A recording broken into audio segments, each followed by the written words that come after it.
बिस्मिल्लाहिर्रहमानिर्रहीम। तमाम देखने वालों को और सुनने वालों को मेरी तरफ से अस्सलाम वालेकुम। उम्मीद है कि आप सब अल्लाह पाक के करम से खैरियत से होंगे, खुशबाश होंगे। And welcome to my YouTube channel VU communications. आज सेकंड लेक्चर है CF 201 का और उम्मीद है कि आपको फर्स्ट लेक्चर में बहुत सी इन्फॉर्मेशन मिली होगी और आप उससे कुछ ना कुछ इन्फॉर्मेशन हासिल करेंगे। आज हम जो सेकंड लेक्चर स्टार्ट कर रहे हैं उसके मेन पॉइंट ये हैं: software categories, system software, application software क्या होते हैं, और देन हम डिस्कस करेंगे हिस्ट्री ऑफ सी लैंग्वेज, और लास्ट पे डेवलपमेंट इन्वायरमेंट ऑफ सी। सबसे पहले हम डिस्कस कर लेते हैं सॉफ्टवेयर कैटेगरीज क्या होती हैं। Software is a categorize into two main categories. Software की दो सब कैटेगरीज होती हैं: सिस्टम सॉफ्टवेयर, एप्लीकेशन सॉफ्टवेयर। तो सबसे पहले हम देखेंगे कि सिस्टम सॉफ्टवेयर क्या होता है। किसी भी सिस्टम को रन करने के लिए, चलाने के लिए, सिस्टम चाहे वो पीसी है, चाहे मोबाइल है, चाहे टैब है, उनको रन करने के लिए हमें सिस्टम सॉफ्टवेयर की ज़रूरत पड़ती है। जैसे कि मोबाइल में जीमेल और हमारे पीसी वगैरह में विंडो, ये सिस्टम टाइप्स ऑफ सॉफ्टवेयर की एग्जांपल्स हैं। या system software controls the computer, ये हमारे कंप्यूटर को कंट्रोल करते हैं। It communicates with computers hardware, ये हार्डवेयर्स और कंप्यूटर के दरमियान कम्युनिकेट करता है। जैसे कि keyboard, mouse, modern sounds actress का, and controls different aspect of operations. Next है sub categories of system software. और अब इसकी जो सिस्टम सॉफ्टवेयर की कैटेगरीज हैं, इसकी भी सब कैटेगरीज हैं: ऑपरेटिंग सिस्टम, डिवाइस ड्राइवर्स और यूटिलिटीज सिस्टम्स। सबसे पहले हम देखेंगे कि ऑपरेटिंग सिस्टम क्या होता है। किसी भी सिस्टम को ऑपरेट करने के लिए जो जो चीज़ें रिक्वायर्ड होती हैं उनको ऑपरेटिंग सिस्टम कहते हैं। जैसे कि मॉनिटर, एप्लीकेशंस होंगी, hard drive, keyboard, mouse, printer. सबसे पहले तो हमें, अगर हम प्रोग्रामिंग कर रहे हैं तो उसके लिए हमें सबसे पहले जो है ना पीसी परचेज़ करना पड़ेगा, वो हमें रिक्वायर्ड होगा। और अगर हम पीसी परचेज़ कर लेते हैं और देन हमें C++ को सीखने के लिए, समझने के लिए, करने प्रैक्टिस के लिए प्लस इंस्टॉल करना पड़ेगा। ठीक है, इस तरह का उसका इंटरफेस होता है। यहाँ से हम न्यू फाइल करते हैं। ठीक है, इसकी मैं आपको एक अलहदा से वीडियो बना दूंगी कि ये कैसे पीसी में इंस्टॉल करते हैं, और बहुत इजी है। नेक्स्ट है operating system is the software responsible for controlling the allocations. जो ऑपरेटिंग सिस्टम होते हैं वो इस बात के रिस्पॉन्सिबल होते हैं कि उन्होंने सिस्टम को कंट्रोल करना है। जैसे कि CPU हो गया, एक डिस्क स्पेस हो गया। नेक्स्ट है डिवाइस ड्राइवर्स। किसी भी जैसे कि एक गाड़ी है, उसको चलाने के लिए सीखना पड़ता है, उसकी ड्राइवर्स की ज़रूरत पड़ती है, उसके बगैर तो गाड़ी हम नहीं चला सकते। देन जो हमारा सिस्टम है उसको चलाने के लिए हमें ड्राइवर्स की ज़रूरत पड़ती है, जैसे मॉनिटर्स, कीबोर्ड, ब्लूटूथ वगैरह, ये साउंड सिस्टम, ये सारे डिवाइस ड्राइवर्स हैं, एक दूसरे के साथ मिल के देन एक सिस्टम बनाते हैं।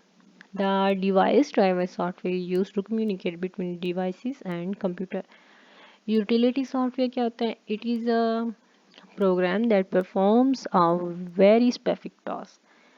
यूटिलिटी सॉफ्टवेयर एक ऐसा प्रोग्राम होता है जो कि एक स्पेसिफिक टास्क को परफॉर्म करता है।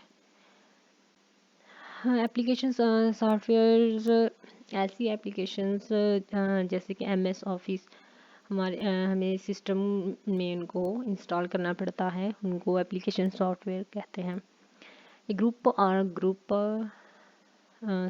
ए प्रोग्राम और group of programs design for end users, यानी कि हमारे लिए जो कि ग्रुप होता है एक प्रोग्राम्स का, जिसमें हम जैसे MS ऑफिस है, उसमें वर्ड है, उसमें कुछ लिखने के लिए, टाइप करने के, जैसे ये मैं इसमें अपना लेक्चर रिकॉर्ड कर रही हूँ, तो सबसे पहले मैंने इसको इंस्टॉल किया है। तो ये फिर इसमें पावर पॉइंट भी हम यूज़ कर सकते हैं। डिफरेंट जो ग्रुप है प्रोग्राम्स के, ये हमारे लिए डिज़ाइन किए गए हैं। आगे history of C language. C language जो है developed by mister Bjarne Stroustrup ने जो है डेवलप की थी। ये इन लेट 60 एंड 70 अर्ली में जो है ना डेवलप हुई थी। तो ये उस वक़्त अपने एक थीसिस पे वर्क कर रहे थे, जिसमें जो सिमुलर लैंग्वेज पे ये वर्क कर रहे थे।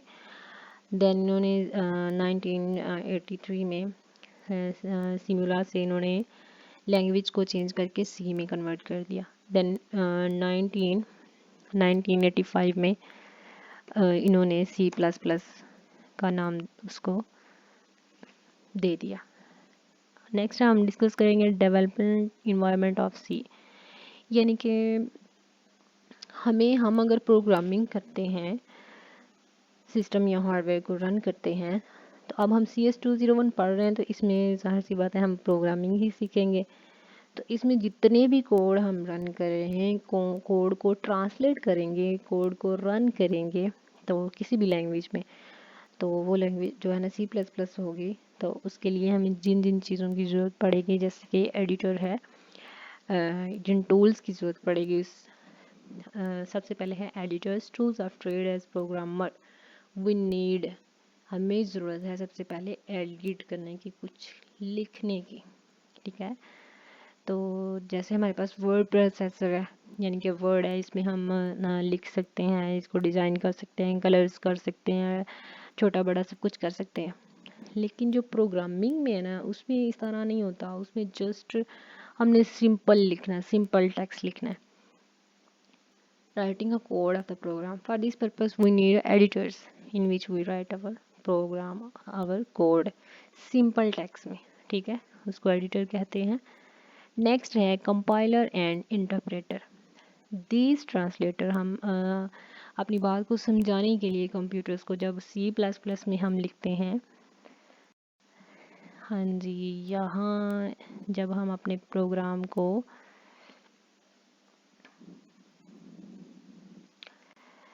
लिख लेते हैं, तो यहाँ से हम एग्जीक्यूट करते हैं। ये रहा कंपाइल का ऑप्शंस, कंपाइल एंड रन, और उसके बाद फिर हम इसको रन करते हैं।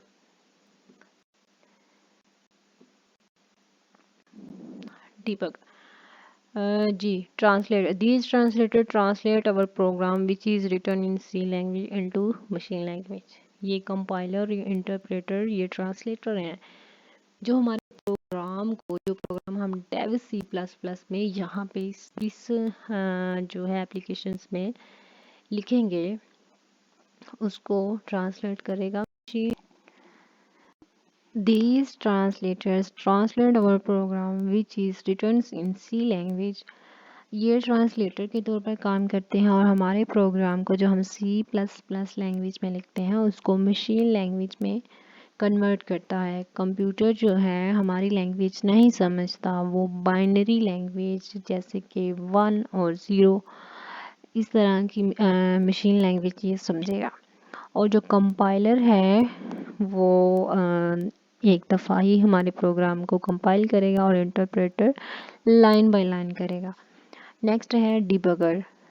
Debugger is use to debug the logical error, यानी कि जब हम प्रोग्राम को रन कर रहे होते हैं, उसमें अगर कोई एरर आ जाता है तो डिबगर हमें नीचे शो करवाता है कि भाई आपके प्रोग्राम में ये एरर है, इसलिए आपका प्रोग्राम कंपाइल नहीं हो रहा। तो देन हम उसको फाइंड करते हैं, आइडेंटिफाई करते हैं और उसको सॉल्व करते हैं। नेक्स्ट है लिंकर। लिंकर क्या काम करता है? It checks our program. ये हमारे प्रोग्राम को चेक करता है और जो सारी रूटीन्स फंक्शंस होते हैं जो हम अपने प्रोग्राम में यूज़ कर रहे हैं उसको स्टैंड अलोन एग्जीक्यूटेबल कोड बनाता है, और देन जो है इस प्रोसेस को हम लिंकर कहते हैं। लोडर क्या होता है? आफ्टर एग्जीक्यूटेबल, जब हम अपना program Dev C plus plus में रन करते हैं, देन हम उसको कंपाइल करते हैं, वो एग्जीक्यूटेबल हो जाता है लिंक्ड में, देन फिर सेव करते हैं उसको डिस्क पर, तो ये है रेडी है फॉर एग्जीक्यूशन के लिए। We need another process which loads the program, जो हमारे प्रोग्राम को लोड करता है into memory and then instruct the process to start, और हमारे प्रोसेस को, हमारे प्रोग्राम को एग्जीक्यूशंस में, प्रोग्राम जो है फर्स्ट इंस्ट्रक्शन देता है सी प्रोग्राम को कि भाई इसको कंपाइल करो, इसको रन करो, एग्जीक्यूट करो, और फिर अगर इसमें कोई एरर है उसको डिबग करो। तो देन ये फिर आता है लिंकर में, और लास्ट पे तो वो लोडर में हमारा प्रोग्राम सेव हो जाता है। Linkers or loaders are the part of development environment. These are part of system software. Thank you so much ji Bandla, thanks for watching. Don't forget like, subscribe and comment. तो हंसते रहिए, मुस्कुराते रहिए, दुआओं में याद रखिए अपना और दूसरों का ख्याल रखिएगा। मिलते हैं नेक्स्ट लेक्चर में। अल्लाह हाफिज़, बाय बाय, टाटा।